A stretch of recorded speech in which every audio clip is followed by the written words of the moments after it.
Good morning student, welcome to my YouTube channel. मुझे अपने उत्तराखंड के स्टूडेंट्स के साथ साथ पूरे ऑल इंडिया से बच्चों का रिप्लाई मिल रहा है।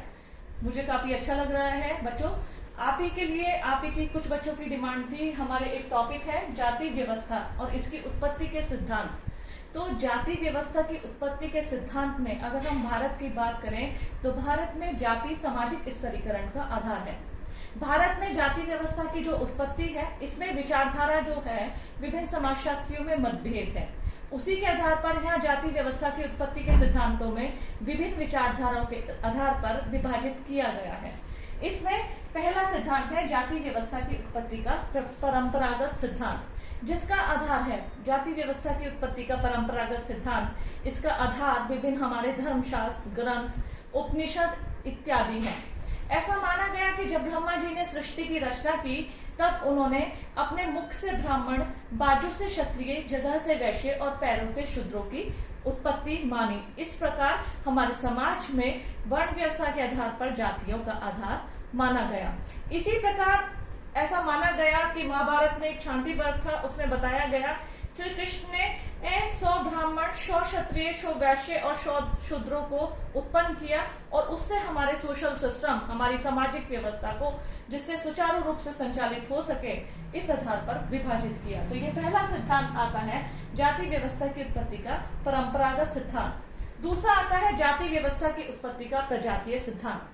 वास्तव में अगर हम प्रजातीय सिद्धांत की बात करें तो G S. Ghurye, Herbert Risley, D N. Majumdar इत्यादि जो हमारे समाजशास्त्री ने, इन सभी समाजशास्त्रियों ने जाति व्यवस्था की उत्पत्ति के लिए प्रजातीय विचारधारा, प्रजातीय मिश्रण और अनुलोम विवाह को उत्तरदायी माना। वो कैसे?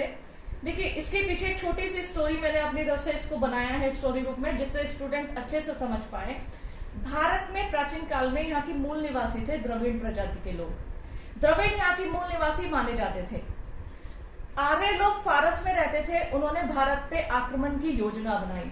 उन्होंने भारत के जो मूल निवासी थे द्रविड़ प्रजातियों पर आक्रमण किया और आक्रमण के बाद उन्होंने यहाँ के मूल निवासियों को, किसको? द्रविड़ों को युद्ध में परास्त कर दिया आर्यों ने। तो जब आर्यों ने भारत में यहाँ के मूल निवासी द्रविड़ों को परास्त किया तो उन्होंने भारत को देखा कि भारत बहुत समृद्ध देश था।